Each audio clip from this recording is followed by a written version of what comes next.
my name is Melissa Smith. I'm a registered dietitian for the Stevens Family YMCA. I'm really excited to be here today to make a very tasty snack with you. But first, I'd like to go over some safety rules in the kitchen. Number one, always ask an adult prior to starting to cook or make a snack in the kitchen. It's just really important to make others aware that you're gonna be in the kitchen around things that could be sharp or hot. We don't want anyone getting injured. Number two, wash your hands. We just need to make sure that we're keeping germs at bay. Starting off with a clean surface area is always good practice. Number three, good knife safety. We're gonna run over a couple of those safety tips with working with a knife, so stay tuned for that.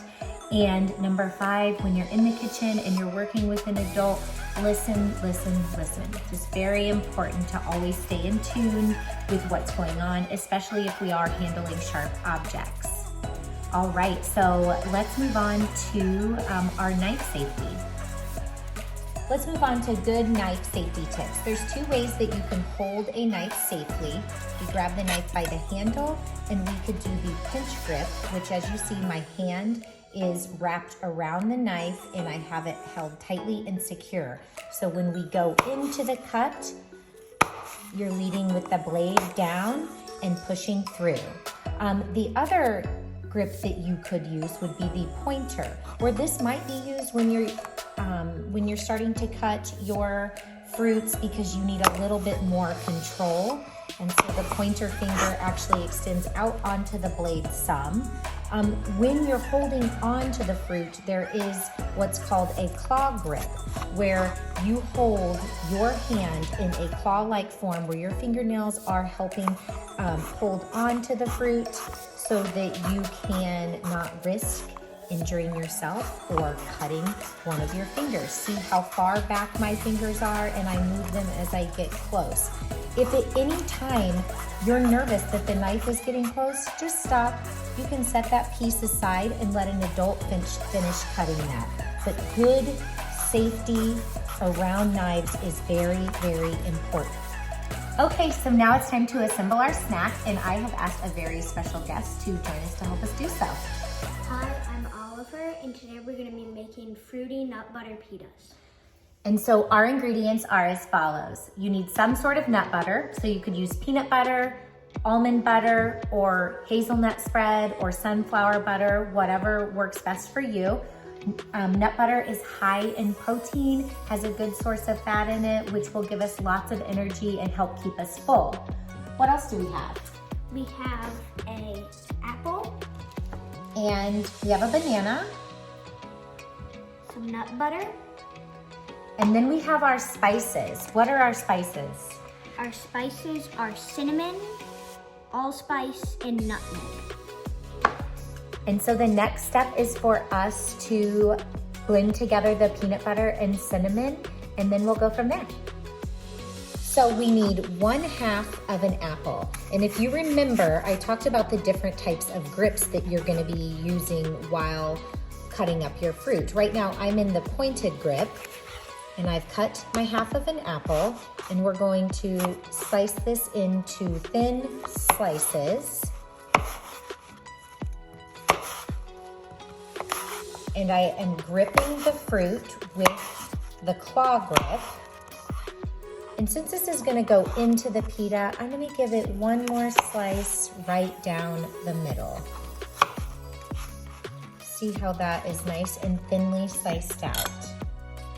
Next, I am going to peel and slice the banana.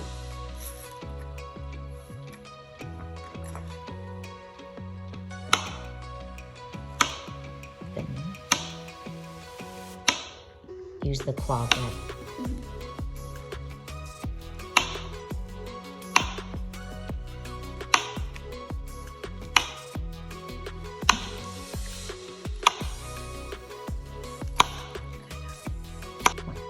So in this bowl, I have 1/8 of cinnamon, nutmeg, and allspice.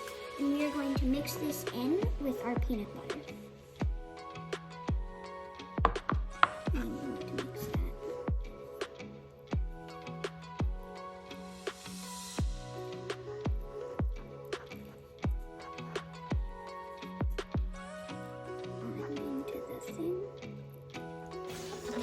Okay, now that we have our peanut butter and spices mixed and our fruits cut up, we are gonna work on the assembly process.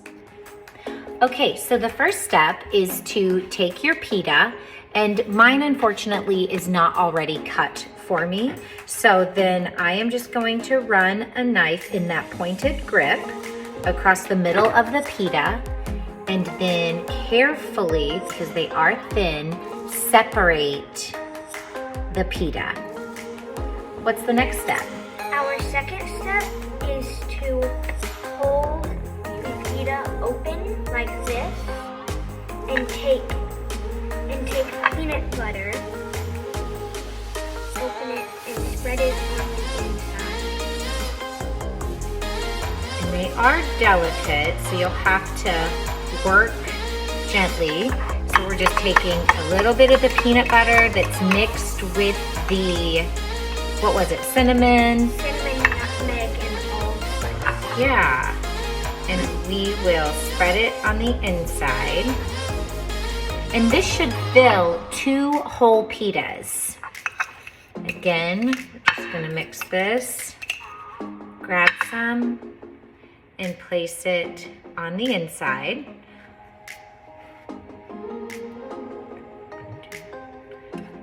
Okay, and then the next step is to grab the fruit that you would like. We're gonna use both of our banana and apples, and we will layer them right inside the pita.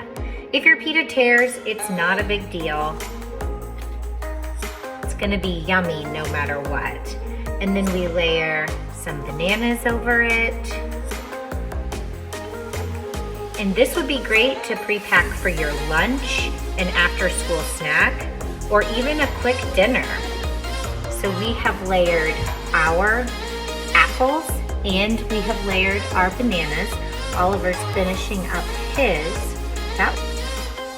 Okay, so here we have it, our fruity nut butter pitas. Wanna give them a try?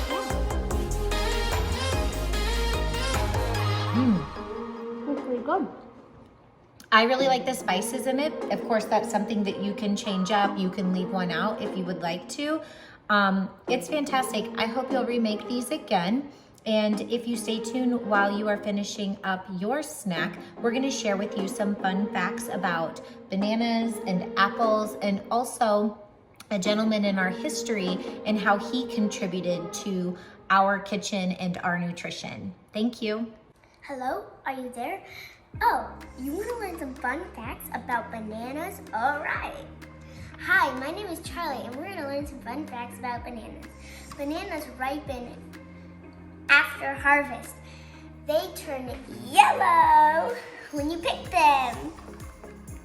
When choosing bananas, make sure they don't have any cuts or bruises. And they're filled and loaded with potassium. Hello again. You want to learn about apples? All right. Apples come in many shades: red, yellow, and green. Charlie, did you know that apples also contain 2 types of fiber? No? They have soluble and insoluble fiber. So insoluble fiber is the skin of the apples, and soluble fiber is the inside.